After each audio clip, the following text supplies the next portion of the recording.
Now, when we talk about the gamers of the season, like people that really played the game according to the theme of the season, we have four people.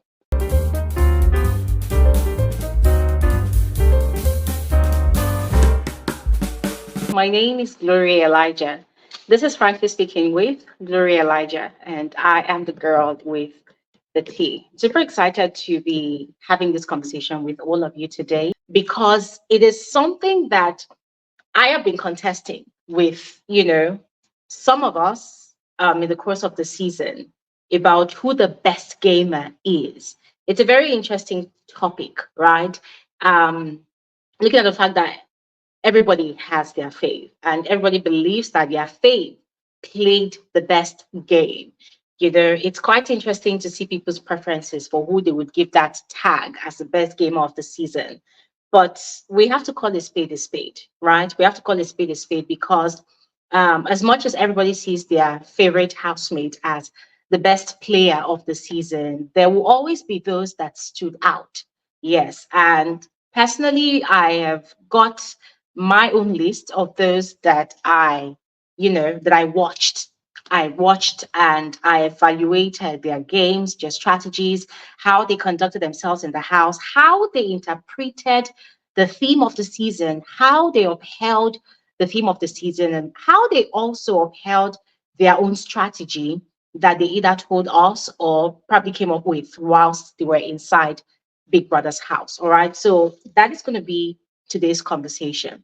Now, when we talk about the gamers of the season, like people that really played the game according to the theme of the season, we have four people, a pair and two individuals. So we have them Badue twins, Ozee and Ozee. I'll explain, just stay with me. We have Ozee and Ozee, we have Shaun, and we also have Kellyrae, who emerged the rightful winner according to the theme of the season. Because I've talked about Kellyrae a lot, he's going to be the last person I'll talk about under this category. But let's begin with them Badue twins. How did them Badue twins bag the title, Glory Elijah's title of the best and like the biggest gamers of the season? Well,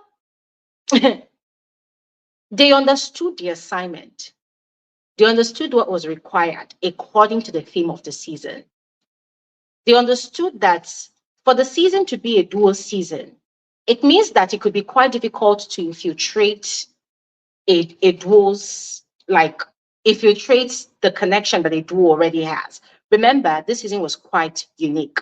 We had siblings, we had relatives, we had lovers, we had friends, we had colleagues that came into the show as a pair to play the game, to compete for the ultimate prize.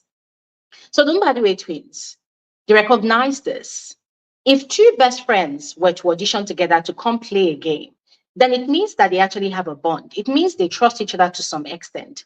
It means they believe in each other's capacity, to thrive and survive and excel in such a confined space and not be moved, by anything flashy that they might encounter in Big Brother's house, not even to the point of getting that ugly notion to even betray the other person. It takes a lot of consideration for two people to decide to want to come into Big Brother's house and play the game.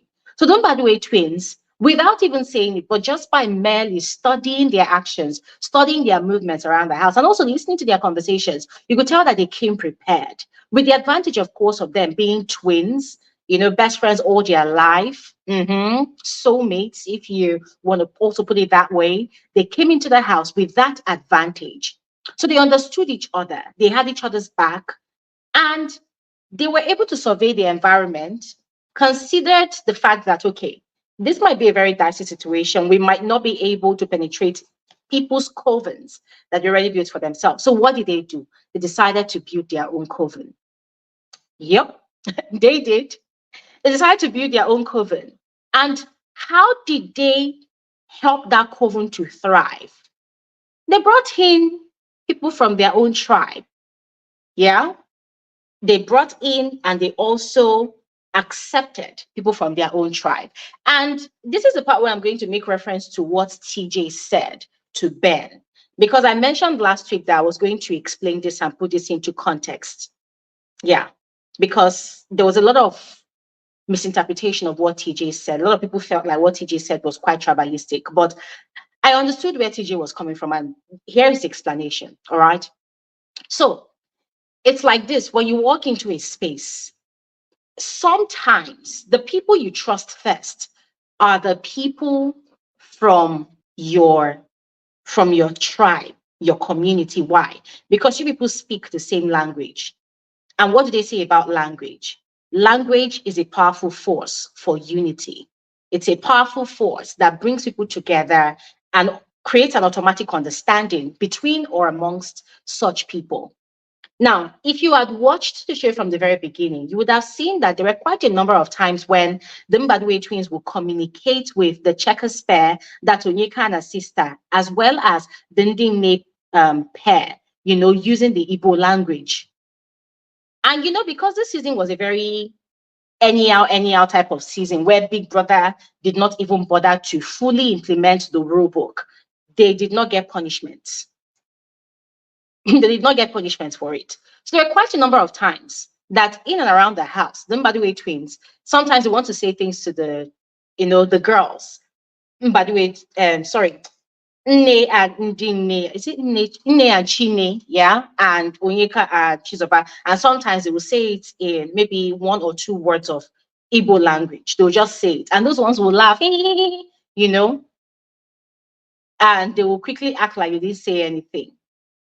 That created some sort of bond and unity amongst them. They presented themselves as the big brothers to those girls. And mind you, as even though Nne graduated with the first class, there's still an inner child that sort of longed for that spirit of community in Big Brother's house. Remember, it's a game, right? And in Big Brother's house, sometimes the environment tends to be quite toxic. So there's this comfort housemates seek in getting into a relationship with people in terms of shipping or maybe forming alliances or friendships. So you could tell that the Ndi Nne pair, as much as they were quite upset within Badway twins in the very first week, all that shenanigan about who won head of house, who decided to vote for who or nominate who via the ballot system, they still needed that comfort. And so they embraced the Badway twins. They embraced them as brothers in tribe. That was what TJ saw. And that was exactly what TJ was explaining to Ben. So it wasn't like TJ was saying that, oh, the Mbadiwe twins were being tribalistic. No, he was just stating an observation. And I wish Ebuka had actually seen it that way as well. So that was what TJ was explaining. And it wasn't really a bad thing, if you think about it, because I'll use myself as an example. My 9-to-5 job, one of my 9-to-5 jobs that I had, it was a very, in my opinion, very toxic environment because I was in an office room where I was the only person from the South, a Akwa Ibom girl, and the other 3 people there, they were Yoruba. And from the beginning to the end of work hour, from 8 a.m. to 4:30 p.m., they only communicate using the Yoruba language. It made me feel bad. It made me feel small. And sometimes you want to have conversations with them. They will engage you in English, but when they want to talk to each other, they will use the Yoruba language. Sometimes I felt bad, but other times I'm like, whatever. So I had to tell myself that, okay, maybe they found comfort, in communicating with each other or one another using their local dialect. I don't know, but whatever. So I had to teach myself to not care. Some people might be uncomfortable in that situation, but I had to teach myself that sometimes people just need that comfort, you know. Yes, David, Glory, speaking English makes us feel better. Exactly, yeah. But sometimes people do that. So, the Mbadiwe twins, they created their own coven. There was the Ndi Nne pair there. There was the Checkers sisters, who, of course, brought themselves into that clique. And then, as boys, boys to men, the Mbadwe twins, they formed this very solid friendship with Shaun. Now, I don't know if they knew each other from the outside. I don't know. But from what we saw from, on the inside, they they formed this very solid friendship. And then there was also Suj and Tofa, who were like the babies of that clique because they're quite young. From what we heard, Suj is 23 years old. Tofa is, how old is Tofa? I think Tofa is 23 or 20, is it 24 or 26? I don't even know which one because that guy lied twice. So I don't even know which one he ended up being at the end. So those guys, they're quite young. And then, by the way, twins, they're 27. And listen, guys, no matter how we want to see it, no matter how we want to look at it, age makes a huge difference in the space of friendship. A 23-year-old or a 24-year-old can be very smart and intelligent, but please go away. I'm busy. Just go away. I'm busy, okay? I'll send you a message or a text. All right. So as I was saying, um, my God, that was such an annoying distraction. But as I was saying, in the space of friendship, age plays a huge difference. Then, by the way, guys, they were 37, or they are still probably 37. And then Suj and Tofa, very, very young and impressionable, if you know what I mean, quite impressionable. And aside the fact that the Mbadiwe twins, they also had their name playing to their advantage. People had heard about their name, Mbadiwe, Mbadiwe, Mbadiwe. So people already had an idea who they were, where they were coming from, their family, their background, and whatnot. So they also had that to their advantage, right? But the guys, Suj and Tofa, you could tell that they needed people to look up to in the house. And they were looking up to the Mbadiwe twins to a great extent. And that was why Ozee and Ozee's influence over Tofa especially was quite major. There were a lot of times that Tofa wanted to do things or take action or do whatever, but the Mbadiwe twins would advise him not to do anything dramatic, not to say anything, not to do anything. So it was like they were Tofa's dad. Oh, and they were also calling him my son, right? So it was like they were Tofa's dad who were directing his movements around the house. Now, Suj would have been under their thumb 100%, but it was his ship with Nelly that got him really distracted. But Suj was also under the influence of the Mbadiwe twins. Now, Shaun proved himself to be quite loyal to the Mbadiwe twins. How? He recognized their influence. He recognized the fact that their name was also playing to their advantage. And so what did he do? He tried to prove himself to them 100%. And that was the reason why whenever there was the nomination process, you will see how Shaun will be vehemently trying to control Victoria's choices. Victoria, his partner at the time, he'll be trying to control her choices and ensuring that she nominated who he and the Mbadiwe twins had agreed to nominate. On one occasion like that, it actually told Victoria that, oh, you don't want them to think that we're not loyal. No, we want to prove ourselves that, oh, we're actually loyal. I'm like, oh, wow. Okay. Touche. Touche. So the Mbadiwe twins, they had that major influence in the house. And aside from their coven that they created, they also tried to spread that influence around the house. The one person that really resisted them loudly was Chinwe. Chinwe refused to, Chinwe refused. Chinwe refused, blatantly. She was not just in the mood. She was not interested. For her, no way. I did not come to this house to be a daddy or maybe a daughter to anybody. No, I came here to play the game. Though she had her own relationship situation, but she refused. And so she was able to create her own caucus with people like the Flourish Pair as members, Ruthie, DJ Flo. There was Victoria. Now, Victoria was like the neutral body there, right? Though she leaned towards Chinwe's caucus more, But she and Cassia, they were kind of like in the middle of it all. There was also the street spare.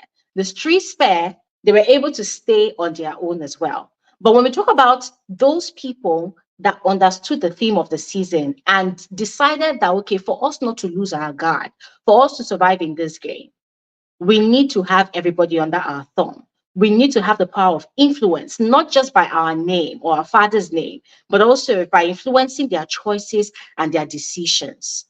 Then, by the way, twins were able to do that.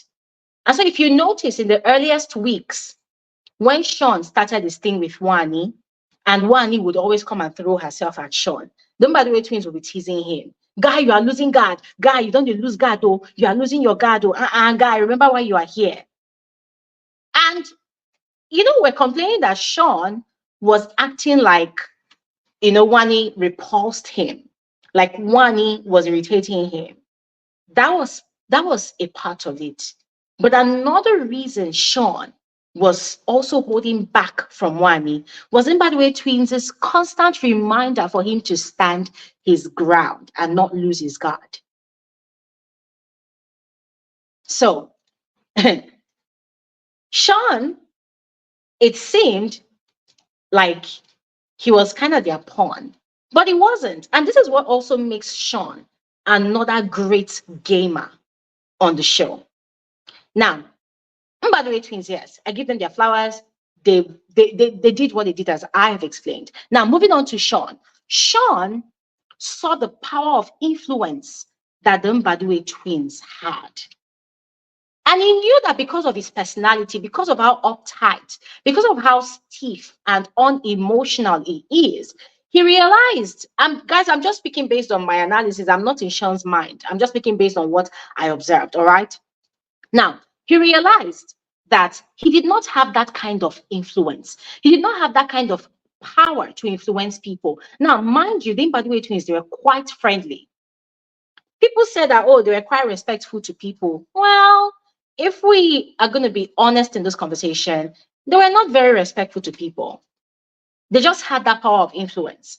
And the thing about the power of influence is, even when you are rude, even when you are uncouth, even when you are disrespectful, people will still revere you. People will still respect you. That's the power of influence. It's just like, for instance, now you go to a place, you see all this paparazzi that gather to, take pictures of celebrities.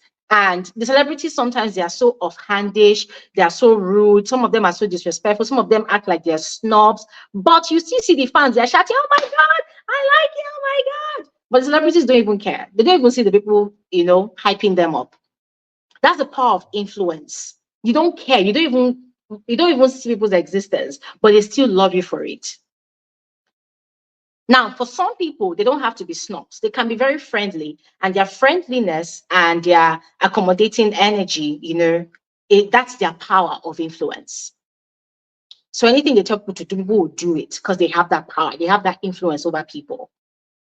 I hope Nigerian influencers are taking note. So, as I will say, the Mbadwe twins, they had that outgoing personality. The fact that they were outgoing did not make them respectful or no, they weren't. Now, it's not like they were going out of their way to be rude to people. No, I'm just saying they were not kissing us. They were just outgoing, right? They were outgoing. They had their mean jokes sometimes. And when I say mean jokes, how they normally would water down people's personal stories and experiences. They did that a lot to Fairme David. And they also did that a lot to Kellyrae. When those ones want to come and talk about their underdog story, about how they struggled, how they suffered, and you will see Ozee especially always talking about, guy, you're always acting as if you're the only one that suffered in this life. Me, even though I schooled in London, I also had my struggles. I'm like, bro, for the sake of the game, we're actually listening to you. But you cannot compare your life in London and the life of someone that actually grew up in Nigeria. Here, come on. Sometimes there's a huge disparity there. So they did that a lot. So they were not necessarily the most respectful people. Yeah, because they disrespected people's stories a lot. But for the sake of the game, we gave them a pass. Now, as I was explaining about Shaun Shaun saw the power of influence that the Mbadiwe twins had. And so he decided to stick to them because in a way he was covered. In a way, he was covered. They were playing the villain card. So he decided to join them in playing that villain card. I don't know if you get what I mean. Shaun had his own strategy. The whole thing about doing what Shegs did with Bella during the level up season, he had that going on for him. But to buffer the effect of that game he was playing, he knew that he needed longevity in the game to sustain that his strategy. And the one people that could give him that longevity were the Mbadiwe twins. And so he stuck with them. And he was covered. Because I don't think they ever nominated each other, did they?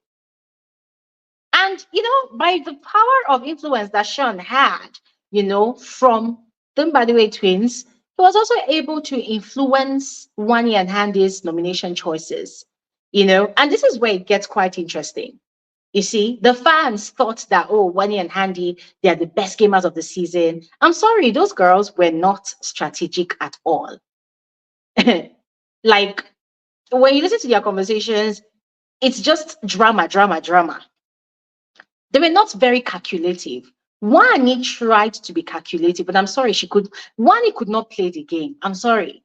She got lost and swallowed up by whatever she was doing with Shaun. And because Shaun had talked a lot about his friendship and relationship with Shegs, Wani was living in La La Land. She was living in this dream world of becoming Shaun's Bella, that's Shaun's Bella, just like Bella is to Shegs. That was the dream Wani carried on her head the entire season. Yes, that whole drama with Ruti happened, and then later on, the DRC agents, yes. But if you think about it, if you're being very honest with yourself, Wani and Handy, they were not playing the game. They were not very calculative. They did not really have a mind of their own. Most of their nomination choices, it stemmed from the choices that Shaun had based on the decisions of their conversations with the Mbadiwe twins. So when you talk about people that were very calculative, people that were actually calculatively playing the game, it was the Mbadiwe twins and Shaun. And then moving on to Kellyrae. Kellyrae was that one housemate that was not loud about his game. According to the theme of the season, Kellyrae, of course, came into the house with his wife with the strategy of concealing their marital status from their housemates, from their fellow housemates.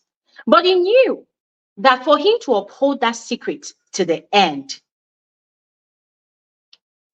he needed not to lose his guard. And so what did he do? He planted himself everywhere in the house. Whilst the Mbadiwe twins were creating their own coven, Chinwe and the other people, they were creating their own coven. What did Kellyrae do? He planted himself not in the middle. No, in people's house, you can never be 100% neutral. You'll be kicked out. No. So what did he do? He planted himself in all the caucuses and all the covens in the house, which is the way to go. And he did not make it loud. He did not make it seem like he knew what he was doing. He did not make it seem like he was quite intentional about it. And how was he able to achieve that? In the kitchen. Yes, in the kitchen. Because each caucus and coven, they will definitely utilize the kitchen. And in the kitchen, a lot of gossips happen. In the kitchen, a lot of conversations happen. One way to get into people's minds, one way to know what people are thinking, to get to know people better is in the kitchen, in Big Brother's house. So what did Kellyrae do? He was always available for kitchen duties. He was always available for chores. He was always available to be helpful to people around the house. And they loved him for it. Why? Because most of the people in Big Brother's house were quite lazy.